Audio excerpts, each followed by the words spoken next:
ఎండలకు ఎక్కువగా తిరిగినప్పుడు, డీహైడ్రేషన్కు గురైనప్పుడు ఒళ్ళంతా వేడెక్కడం, మూత్రం మంటగా రావడం మనలో చాలామందికి అనుభవమే. అయితే సీజన్లతో నిమిత్తం లేకుండా మనలో కొంతమందికి తరచుగా మూత్రంలో మంట బాధిస్తుంటుంది. మూత్రానికి వెళ్ళిన ప్రతిసారి చురుక్కుమనే మంట వేధిస్తుంటుంది. ఈ రకమైన సమస్యను డాక్టర్లు సిస్టైటిస్గా పిలుస్తారు.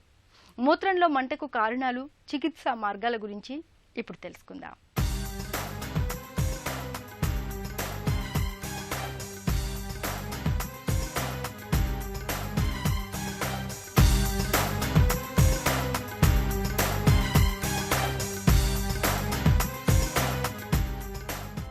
మూత్రంలో మంట మనల్ని బాగా చికాకు పెట్టేస్తుంది. టాయిలెట్కి వెళ్ళినప్పుడల్లా తీవ్రమైన మంట, నొప్పి వేధిస్తాయి. మాటిమాటికి మూత్రానికి వెళ్లాల్సి వస్తుంటుంది. మూత్రం సాఫీగా రాదు. పొత్తికడుపులో చెప్పలేని బాధగా ఉంటుంది. మనల్ని తీవ్రమైన అసౌకర్యానికి గురిచేస్తూ నిత్య జీవితాన్ని దుర్భరంగా మార్చేసే మూత్రంలో మంటకు మూలం మూత్రనాళాల్లో చేరిన సూక్ష్మక్రిములు. అవి తెచ్చిపెట్టే ఇన్ఫెక్షనే కారణం. వైద్య పరిభాషలో సిస్టైటిస్గా పిలిచే మూత్రంలో మంటకు చాలా వరకు బ్యాక్టీరియానే కారణంగా ఉంటుంది. పురుషులతో పోలిస్తే ఈ మూత్రనాళ ఇన్ఫెక్షన్లు స్త్రీలలో చాలా ఎక్కువని చెబుతారు డాక్టర్లు. వేసవిలో మూత్రంలో మంటనే సమస్య మరింత ఎక్కువగా ఉంటుంది. తగినంత నీరు తాగకపోవడం వల్ల ఈ సీజన్లో ఒంట్లో నీరు బాగా తగ్గి మూత్రనాళ ఇన్ఫెక్షన్ల బెడద పెరుగుతుంటుంది. యూరినరీ బ్లాడర్ యొక్క ఇన్ఫెక్షన్ని ఆర్ ఇన్ఫ్లమేషన్ని we call it as cystitis అండి. కాజెస్ పర్సే చూస్తే most common cause will be bacterial infection అండి. కలుగజేసే బ్యాక్టీరియా కూడా ఈకోలై అని, this is the most common bacteria causing this cystitis. And cystitis per se చూస్తే మీరు అందరిలో కామన్గా ఇదే ఉంటుంది, లేకపోతే ఇలాగే ప్రెజెంటేషన్ ఉంటుంది అట్లా అని కాకుండా ఏజ్ వైజ్ డిఫరెన్స్ ఉంటుంది, సెక్స్ వైజ్ డిఫరెన్స్ ఉంటుంది. తర్వాత ఎవరిలో ఎంత శాతం mild, moderate, severe cystitis, complicated సిస్టైటిసా, అన్కాంప్లికేటెడ్ సిస్టైటిసా, ఇవన్నీ మేజర్ ఇష్యూస్. ఒక్కొక్కటి ఇండివిజువల్గా we have to think and we have to manage and plan the treatment. Immunocompromised persons అంటే సపోజ్ డయాబెటిక్ పేషెంట్స్ ఉన్నారు, అలా అన్కంట్రోల్డ్ బ్లడ్ షుగర్ లెవెల్స్ ఉన్నాయనుకోండి, వాళ్ళలో high chances of getting cystitis వాళ్ళలో ఒకటే. తర్వాత సెక్స్ పరంగా చూస్తే మేల్స్ ఫీమేల్స్ కంపేర్ చేసుకుంటే ఫీమేల్స్లో they are more prone for at a particular age, actively sexually actively ఉన్న ఏజ్ గ్రూప్లో. అదే మీకు ఎల్డర్లీ మేల్స్ చూసారనుకోండి, urine they have other problems like bladder outlet obstruction అవ్వచ్చు, లేదా యూరెథ్రల్ స్ట్రిక్చర్ అవ్వచ్చు, వేర్ యూరిన్ బయటికి వెళ్లకుండా ఎక్కడైనా మీకు బ్లాకేజ్ అనేది ఉండడానికి కారణం ఉంటే, దీనివల్ల కూడా సిస్టైటిస్ పర్సిస్టెంట్ ఇన్ఫెక్షన్ వల్ల it can cause cystitis. Cystitis బారిన పడ్డప్పుడు బ్యాక్టీరియా కారణంగా మూత్రాశయం, మూత్రనాళాల్లో వాపు మొదలవుతుంది. దీంతో మూత్ర విసర్జన సమయంలో మంట, నొప్పి, ఏదో చెప్పలేని ఇబ్బందిగా ఉంటుంది. పదే పదే మూత్రానికి వెళ్లాల్సి వస్తుంది. ఒక్కోసారి మూత్రంలో రక్తం కూడా కలిసి కనిపిస్తుంటుంది. పొత్తికడుపులో నొప్పి, మెలితిప్పుతున్నట్టుగా ఉంటుంది. సంభోగం సమయంలో నొప్పిగా ఉంటుంది. సిస్టైటిస్ను తెచ్చిపెట్టే బ్యాక్టీరియా మూలంగా ఒక్కోసారి ఇన్ఫెక్షన్ మూత్రపిండాలకు కూడా పాకుతుంటుంది. ఇలాంటప్పుడు నడుము నొప్పి, వెన్నులో నుంచి చలి, జ్వరం, వికారం, వాంతుల వంటి సమస్యలు కూడా తోడవుతుంటాయి. ఈ ఇన్ఫెక్షన్ లక్షణాల్లో ఏవి కనబడినా వెంటనే వైద్యుల దృష్టికి తీసుకెళ్లడం అవసరం. Patient first of all complaints ఏంటి అని చెప్తారండి. మా దగ్గరికి వచ్చినప్పుడు వీళ్ళు ఆస్క్ దెమ్ హిస్టరీ, ఏంటి మీకు ఎందుకు ఏం ప్రాబ్లం ఉంది అంటే ఫ్రీక్వెన్సీ అని చెప్తారు. అంటే యూరిన్ ఎక్కువసార్లు రావడం. తర్వాత అర్జెన్సీ అని ఉంటుంది. అర్జెన్సీ అంటే యూరిన్ వచ్చినప్పుడు వెంటనే వెళ్ళాలి అనిపించడం, ఆపుకోలేకపోవడం అట్లా అంటారు. తర్వాత డిస్యూరియా అంటాం, అంటే యూరిన్ పోస్తున్నప్పుడు మంటగా ఉంది, ఇదొకటి. తర్వాత పొత్తికడుపులో నొప్పి, కొంతమంది క్లాసికల్గా చెప్తారు పొత్తికడుపులో నొప్పి ఉంది లేదా లేదు అనేసి.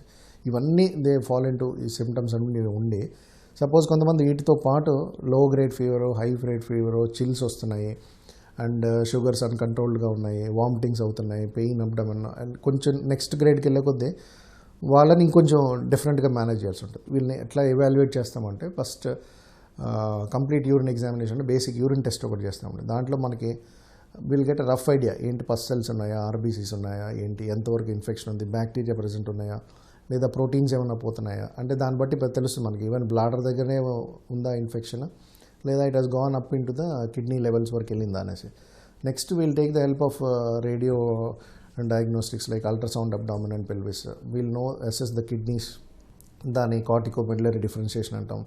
కిడ్నీ ఫంక్షన్ ఎట్లా ఉంది, తర్వాత బ్లాడర్ కెపాసిటీ ఎలా ఉంది, బ్లాడర్ అవుట్లెట్ అబ్స్ట్రక్షన్, ప్రాస్టేట్ ఉంటే ప్రాస్టేట్ సైజ్ ఎలా ఉంది, అట్లా other additional information will get from the ultrasound. తర్వాత యూరిన్ని కల్చర్ చేస్తాం, which will get report after 48 hours. If at all there is any bacteria growing, we'll know what bacteria is it and to what antibiotics it is responding. So particular specific antibiotic తో కనుక మనం పేషెంట్ని treat చేస్తే ఈ resistance factor అనేది కూడా తగ్గించగలం. Cystitis మూలంగా మూత్రాశయంలో వాపు వచ్చి మూత్రంలో మంట సమస్యగా మారినప్పుడు ఈ ఇన్ఫెక్షన్కు ఎంత త్వరగా వీలైతే అంత త్వరగా చికిత్సనారంభించాలి. వైద్యులు చాలా వరకు లక్షణాల ఆధారంగా సమస్యను గుర్తిస్తారు. అయితే నిర్ధారించుకునేందుకు సాధారణ మూత్ర పరీక్ష, మూత్రం culture and sensitivity, cystoscopy, imaging వంటి పరీక్షలు చేస్తారు. వీటిలో ఇన్ఫెక్షన్ ఖచ్చితంగా బయటపడుతుంది. అంతేకాదు, కల్చర్ పరీక్షలో ఆ ఇన్ఫెక్షన్ ఏ రకం సూక్ష్మక్రిమి కారణంగా వచ్చింది, దానికి ఏ రకం మందులు వాడితే సమర్థంగా తొలగిపోతుందో కూడా తెలుస్తుంది.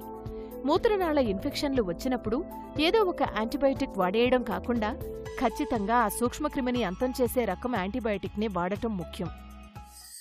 Very severe symptoms like fever, vomitings, chills, చలి, వణుకులు అలా లేదనుకుంటే will not admit the patient also. లేదా ఒకవేళ ఈ ఎల్డర్లీ పేషెంట్స్ ఇర్రెగ్యులర్ డయాబెటీస్ ఉంది, రికరెంట్ సిస్టైటిస్ ఉంటుంది, ఇప్పుడు అదర్ కాజెస్ ఉన్నాయి అనుకుంటే first we have to tackle the cause also. అలాగా కొంచెం హై గ్రేడ్ యాంటీబయాటిక్స్ పెడతామండి, ఐవీ ఫ్లూయిడ్స్ బాగా ఇచ్చి హాస్పిటల్ అడ్మిట్ చేసి ఒక 2-3 days they will bring them back to కొంచెం normal కండిషన్కి తీసుకొచ్చినాక then we'll convert them to oral antibiotics పెట్టి later we'll again evaluate them for suppose if it is a stricture కొంచెం stabilise చేసిన తర్వాత, లేదా ప్రాస్టేట్ అనుకోండి stabilise చేసిన తర్వాత we'll try to treat them medically for these causes. Or suppose stricture ఉందనుకోండి surgical treatment we'll plan it in the second stage. Bacterial infection మనకి ఎప్పుడు ఆ లోడ్ ఎప్పుడైతే తగ్గించవచ్చు అంటే urine bladder it should be highly diluted, అంటే water intake ఎక్కువ తీసుకుంటే బ్యాక్టీరియల్ విరులెన్స్ కానీ, బ్యాక్టీరియల్ కాలనైజేషన్ కానీ, bacterial attachment to the urinary bladder wall కానీ ఇవన్నీ we can reduce it. So intake of water బాగుండి అండ్ సపోజ్ డయాబెటీస్ పేషెంట్స్ అనుకోండి controlling blood sugars at maintaining continuous blood sugar at for a period of time, ఇవన్నీ చేసుకుంటే you can definitely avoid cystitis. సాధారణంగా మూత్రంలో మంట, మూత్రనాళ ఇన్ఫెక్షన్లన్నీ antibiotic మందులతో తేలికగానే తగ్గిపోతాయి. అయితే చికిత్స తీసుకోకుండా నిర్లక్ష్యం చేస్తే మాత్రం కిడ్నీలు దెబ్బతినే అవకాశం ఉంటుంది. అలాగే మూత్రంపై అదుపు తప్పే ప్రమాదమూ ఉంటుంది. కిడ్నీల్లో రాళ్లేర్పడే అవకాశాలు ఎక్కువవుతాయి. కాబట్టి మూత్రనాళ ఇన్ఫెక్షన్లను నివారించుకునేందుకు తరచూ నీళ్లను తాగడాన్ని ఒక అలవాటుగా మార్చుకోవాలి. నీళ్లు తాగే అలవాటు మూత్రంలో హానికారక బ్యాక్టీరియాను కొట్టుకుపోయేలా చేస్తుంది. సంభోగం తర్వాత తప్పనిసరిగా మూత్ర విసర్జన చేయడాన్ని అలవాటుగా మార్చుకోవాలి. మూత్రనాళ ఇన్ఫెక్షన్లు సోకినప్పుడు పూర్తి కోర్సు యాంటీబయాటిక్ మందుల్ని వాడాలి. ఇలా అన్ని రకాలుగా జాగ్రత్తలు తీసుకోవడం ద్వారా మూత్రంలో మంట, మూత్రనాళ ఇన్ఫెక్షన్లను చాలా వరకు నివారించుకోవచ్చు.